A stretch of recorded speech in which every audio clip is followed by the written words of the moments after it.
Okay, this is your reading lesson for Monday.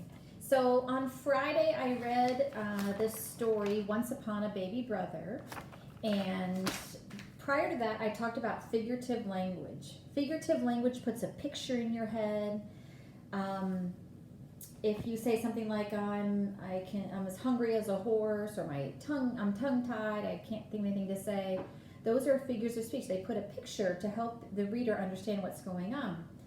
And when I read this story aloud, Once Upon a Baby Brother, at first I could not find any figurative language or any idioms. But then I reread it and I did find one. It's on page 422. And it says, Lizzie was happy to go to school the next day. The kids in Miss Pennyroyal's class were still writing stories about interesting characters. Lizzie had tons of ideas. Well, a ton is something so massive. It's like, weighs as much as my minivan. That's a ton. So when the author put that, immediately I put a picture in my head that she has a lot of ideas. So she really doesn't have a ton, because that would it's just too much, but it means that she has a lot of ideas. Okay, so today what I want you to do is I want you to reread this story, Once Upon a Baby Brother. And I mean read it.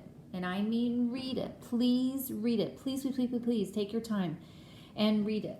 So Once Upon a Baby Brother. It is on page 412 in your book. It is wonderful, a fun story. If you're having a hard time reading it, then please watch my video from last Thursday and listen to the story again. When you're done reading it or listening to it, then I would like for you to answer the questions. In about a half an hour, I'm going to post questions from this story, which will be taken as a grade. So again, reread the story, and I want you to answer the questions. Okay? And then later I'm going to post one more thing, but that's it for right now.